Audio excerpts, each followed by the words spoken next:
Iran ने भाई साहब दुनिया की सबसे बड़ी ऑयल प्रोड्यूसिंग कंपनी सऊदी अरब अरामको रिफाइनरी पर अटैक कर दिया और उसमें लगा दी आग। पर ये जियोपॉलिटिकली कोई सोच भी नहीं सकता था कि ईरान ऐसा कर सकता है। ये अटैक के बाद अब लोगों को अंदाजा लग रहा है कि आखिरकार हुआ क्या था। अब ध्यान से सुनना, इसमें सरप्राइजिंग एलिमेंट क्या है। पहली बात, न्यूज वगैरह में ये सब कहा जाएगा कि सऊदी अरेबिया बदला लेगा, ईरान पर अटैक करेगा। ये सब नहीं, गेम बहुत डिफरेंट है। गेम इस तरह से है कि सऊदी अरेबिया और यूएस की बहुत गहरी दोस्ती है और दोनों में एक अनरिटन रूल है।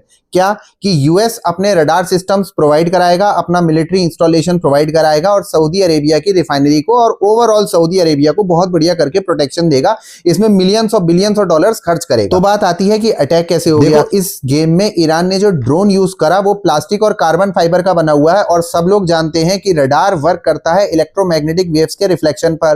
प्लास्टिक और कार्बन फाइबर का रिफ्लेक्शन बहुत कम होता है एज कंपेयर टू मेटल, यानी कि प्लास्टिक और कार्बन फाइबर का ड्रोन वैसे ही पकड़ में नहीं आने वाला। ऊपर से मात्र 50 फीट 100 फीट की ऊंचाई पर उड़ाते हुए ले गए और वहां पर अटैक कर दिया और बॉम्ब एक्सप्लोजन करवा दिया। अब ये टेक्नोलॉजी उन्हें कहां से मिली? 2011 में ईरान ने अमेरिकन ड्रोन ऐसा ही कैप्चर करा था जो प्लास्टिक और कार्बन फाइबर का बना हुआ था। उसको रिवर्स इंजीनियरिंग करके उन्होंने हजारों ऐसे ड्रोन बना लिए और उन ड्रोन्स पर एक्सप्लोजिव्स लगा दिए। उन्होंने इतना लीथल वेपन बना लिया कि वो वेपन की मदद से उन्होंने पूरी रिफाइनरी में आग लगा दी। यहां पर यूएस का रूल कि हम तुम्हें प्रोटेक्ट करेंगे वो पूरी तरह से फेल हो गया, यानी कि इन दोनों के बीच जो ये म्यूचुअल एग्रीमेंट चल रहा था वो पूरी तरीके से फेल हो गया। अब सऊदी अरेबिया क्या करेगा अपने प्रोटेक्शन के लिए? यूएस तो उसे प्रोटेक्शन देने से रहा, उसका रडार सिस्टम फेल हो चुका है। सऊदी अरेबिया कांटेक्ट करेगा रशिया और चाइना से कि भाई कम से कम तुम ही हमें प्रोटेक्शन दे दो। ये दोनों अब गेम खेलेंगे करेंसी का, क्योंकि सऊदी अरेबिया जितनी भी पेट्रोल की डीलिंग करता था वो डॉलर में करता था। अब दोनों कहेंगे भाई डॉलर में तो डीलिंग चलेगी नहीं,